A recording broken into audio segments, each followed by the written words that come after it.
ভাইয়া তুমি এখানে কাঁদছো কেন? বোকা মেয়ে, হাজবেন্ডকে কেউ ভাইয়া বলে ডাকে? আসলে তোমাকে তো সে ছোটবেলা থেকে ভাইয়া বলে ডেকে আসছি, পুরানো অভ্যাস। কিন্তু তুমি কাঁদছো কেন? তার আমার কথা মনে পড়েছে? আমার বাবা মা আমার সাথেই থাকে, পাশের রুমে আছে। আমি না তোমাকে কাঁদতে থেকে একদম সব উল্টাপাল্টা করে ফেলেছি ভাইয়া। তোমাকে আমি কি বলে ডাকবো? জচ্চর, বিশ্বাসঘাতক, প্রতারক। তোমাকে আমি এসব নামে কেন ডাকতে যাবো? কারণ আমি তোমার সাথে প্রতারণা করেছি। আমার একটা গার্লফ্রেন্ড আছে। তাহলে আমাকে কেন বিয়ে করলে? বাবার ভয়, বাবাকে ভীষণ ভয় পাই, তাই না করতে পারিনি। এখন আমার মনটা এখানে পড়ে থাকলেও দেহটা ওখানে আছে। হ্যাঁ? ও দেহ তো এখানে আছে, মনটা ওখানে পড়ে আছে জেমিনের কাছে। তুমি আমার বউ হও বা যাই হও, আমি একটা কথা সোজা সাপটা তোমাকে বলে দিই, আমি জেমিনকে অনেক ভালোবাসি এবং ওকে ছাড়া আমি বাঁচবো না। ও তো একটা ফ্রড। ও বিবাহিত অবস্থায় আরেকটা মেয়ের সঙ্গে সম্পর্ক রেখেছে। ওর মতো ছেলেকে না পুলিশে দেওয়া উচিত। তার আগে ওর বাবা মার কাছে ওকে আমি নিয়ে যাবো। না খালা, তুমি আমার কিচ্ছু করবে না। খালা, তুমি আমাকে প্রমিস করেছিলে কাউকে কিচ্ছু শেয়ার করবে না। আমি কি করব? সারাটা রাত আমি ঘুমাতে পারি নাই। ও খালা, খালা আমি কি করব আমি কিচ্ছু বুঝতে পারছি না। দোষটা আমাদের। বিয়ের আগে এই ছেলেটার সম্পর্কে ভালো করে খোঁজ খবর নেওয়া দরকার ছিল আমার। ভুল হয়ে গেল।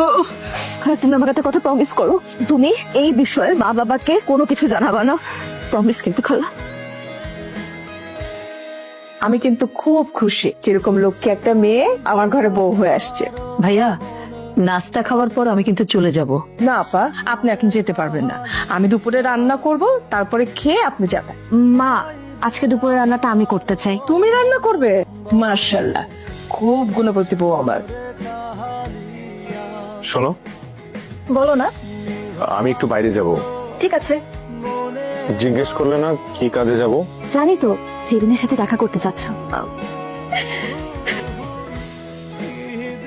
তুমি চুপ করে আছো কেন? আমি তোমার সামনে বসা, তুমি আমাকে ধরতেছো না। তুমি সবসময় আমার পাশে এসে বসতা। তুমি তো আগে তুমি নাই, তুমি তো চেঞ্জ হয়ে গেছো। দেখো জেমিন, জান, তুমি আমাকে জান বলে ডাকতা, এখন তুমি আমার নাম ধরে ডাকতেছো। জান দেখো, মনে প্রাণে আমি তোমার জান হলেও এখন তো আমি অন্য একজনের স্বামী। তুমি তো মেয়েকে টাচ করছো। কসম, একটা টাচও করি নাই। ওই মেয়েকে দেখতে সুন্দর আছে, সুন্দর আছে। ও, তার মানে তুমি ইচ্ছা করে এই মেয়েকে বিয়ে করছো আমাকে ভুলে যেতে। না, ওকে, আমিও দেখে নিব তুমি কিভাবে এই মেয়ের সাথে সংসার করো। আমি দেখে দিব। বাহ, দারুণ স্বাদ হয়েছে তো। তোমার ছেলের বউ রান্না করেছে আজকে। এখন থেকে তাহলে এই বাড়ির সব রান্না বৌমা করবে। ঠিক আছে বাবা। তুমি খেতে বসো বৌমা। না বাবা, আমি পরে খাবো। আরে পরে কেন খাবে? সমস্যা নেই মা, জায়দা আর আমি পরে একসাথে খেয়ে নিব। এত বেলা অব্দি ঘুমাচ্ছে? বাবা, ভাইয়া তো ঘুমাচ্ছে না। তো ঘুমাচ্ছে না তো ডাক। আরে ডাকবো কেমনে? ভাইয়া তো সে সকালবেলা নাস্তা করে বের হইছে, এখনো তো আসে না। কি সকালবেলা বাইরে গেছে? নতুন বউ ঘরে রেখে ওর বাইরে কি কাজ? কোনো কিছু বলে গেছে, মানে কোনো সমস্যা হচ্ছে মা? সমস্যা তো একটা আছেই আপা, সেটা কি ব্যাপার? তোমরা আমার দিকে এরকম হাঁ করে তাকিয়ে আছো কেন? এইরকম মা, সকালবেলা কোথায় গিয়েছিলি তুই নতুন বউ ফেলে? চা খেতে গিয়েছিলাম। বাড়িতে কি চা বাঁধানোর লোক নাই নাকি চা পাতা নাই? কোনটা? নতুন বউ বাড়িতে রেখে তুই বাইরে বাইরে ঘুরে বেড়াচ্ছিস আর ও তোর জন্য না খেয়ে বসে আছে? না বাবা, আপনি যেমনটা ভাবছেন তেমনটা না। আমি আসলে ওকে আমারই পার্সোনাল একটা কাজে পাঠিয়েছিলাম। আমার কিছু ডকুমেন্টস ফটোকপি করা দরকার ছিল, তো একটু আর্জেন্ট ছিল। ওর কোনো দোষ নেই। পাগলামি করছো কেন তুমি? আচ্ছা ঠিক আছে, আমি একটু সময় দাও, নাহলে একটু ঝামেলা হয়েছে। জেমিন একটু পর সুইসাইড করবে। সুইসাইড কিভাবে করবে? বারান্দা থেকে লাফ দিয়ে পড়ে যাবে বলছে। তো তোমার এখনই যাওয়া উচিত, ওকে রেস্কিউ করা উচিত। বাবা মা, আমি বুঝিয়ে বলবো। জেমিন আমি আসছি। এই পাগলামির মানে কি? আস্তে কথা বলে, এটা আমার বাসা। আর আমি পাগলামি করবো না। না, তুমি বিয়ে করে একটা মেয়ের সাথে একই সাথে সংসার করবা, একই ছাদের নিচে থাকবা, এই সব কিছু আমার মেনে নিতে হবে না। আমি পারবো না। তাহলে এখন আমি কি করব? তুমি আজকে থেকে প্রতিদিন রাতে আমার বাসার নিচে দাঁড়ায় থাকবা। প্রতিদিন? হ্যাঁ প্রতিদিন, কোনো সমস্যা? কিন্তু কোনো কিন্তু না, কিন্তু পর্যন্ত আমি এখন এখান থেকে আচ্ছা ঠিক আছে। হ্যালো, তো ঝামেলা হয়ে গেছে, আমার একটু জেবিনের এখানে থাকতে হবে। ওর ওখানে থাকি মানে? না বাসায় না, বাসার বাইরে। যা ইচ্ছা হয় করো। এত কিছু ঘটে গেছে, তুই আমাকে একটাবার জানাসনি কেন? আমি আসলে চাইনি ব্যাপারটা জানাজানি হোক। জানলে তো ফ্যামিলি সবাই জানতে পারলেও সবার কাছে যা ছোট হয়ে যাবে। তাই বলে তুই এত বড় একটা কথা নিজের মধ্যে এভাবে চেপে রেখে কষ্ট পাবি? চল একটা প্ল্যান করি, ওই মেয়েকে ভাইয়ের জীবন থেকে সরাই দিই। কিন্তু তোর ভাই তো তাকে ভালোবাসে। আরে তুই ভাইয়ার বউ, ওই মেয়ে তো আর বউ না। দুবাই থেকে ফেরার সময় তোর জন্য আর তোর বউয়ের জন্য গিফট নিয়ে আসছি। তার গিফট আমার জীবনে এনে তেনা তেনা হয়ে যাচ্ছে, আর তুমি আসো গিফট নিয়ে। কেন? দাম্পত্য জীবনে তুই হ্যাপি না?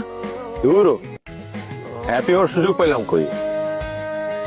আমার যে মেয়ের সাথে প্রেম ছিল তার সাথে তো আমার বিয়ে হয় নাই। আরে পাস্ট ইজ পাস্ট। যে মেয়ের সাথে ব্রেকআপ হয়েছে ওর কথা মনে রেখে কোনো লাভ আছে? তার চেয়ে বরং প্রেজেন্টে ফোকাস কর, বউ নিয়ে থাক। কিভাবে ফোকাস করব? যে মেয়ের সাথে আমার প্রেম ছিল তার সাথে তো এখন আমার ব্রেকআপই হয় নাই। তার মানে তুমি দুই নৌকার পানি একসাথে খাইতেছো। খুব ভালো।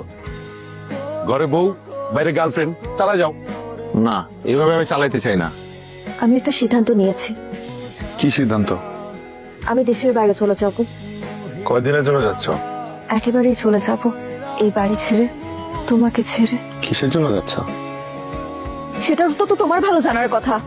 এই প্রশ্নটা আমাকে না করে নিজেকে করো। হ্যালো, তুই আমার ফোন ধরতেছিস না কেন? তোর আমি সারা রাত ফোন দিচ্ছি। আমি ঘুমাইছিলাম। ঘুমাইছিলাম মানে? তুই কেন ঘুমাবি? না, সারা রাত আমার বাসার নিচে দাঁড়ায় থাকার কথা। তুই চুপ কেন? তুমি গালিগালাজ করছো কেন? তোকে গালি দিব না, না? তোর সামনে পেলে আমি জুতাবো। আমি রাখি, বাই। রাখি মানে? এই ফোন রাখবি না, তুই খবরদার ফোন রাখবি না।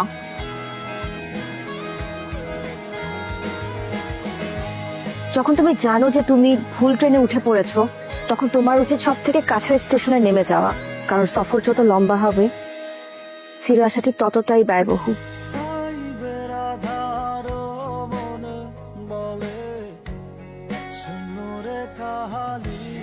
ও তো চলে যাচ্ছে। কে? আরে অনা বাসা ছেড়ে চলে যাচ্ছে। তুমি হুট করে পড়াশোনার কথা বলে চলে যাচ্ছ, এই সিদ্ধান্তটা তুমি কখন নিলে? হ্যাঁ, আমাদের জানানোর প্রয়োজন তো করলে না তুমি। না, ঠিকই আছে, তোর চলে যাওয়াই উচিত। যে ছেলে নতুন বউ ফেলে রাতের পর রাত, দিনের পর দিন বাইরে থাকে, বউয়ের কোনো খোঁজ খবর নেয় না, আমার ছেলে তো এরকম লক্ষ্মী বউ ডিজার্ভ করে না। কোথায় যাচ্ছ তুমি? তুমি জানো না আমি কোথায় যাচ্ছি? তুমি চলো, তোমার সাথে আমার কথা আছে।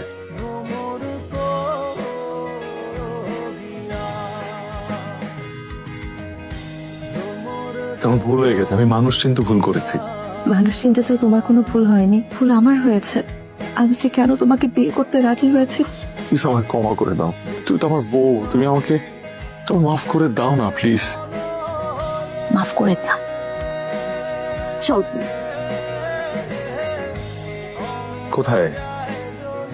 ল্যাম্পপোস্টের আলোয় হাতে হাত রেখে সারা শহর আমরা ঘুরে বেড়াবো।